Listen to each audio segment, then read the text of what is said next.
वरवरलं ग तुझं आता मन भरलं ग तुझं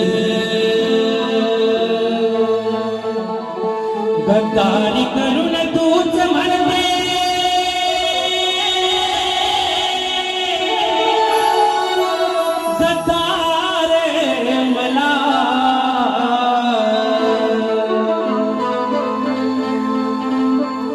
गद्दारी करू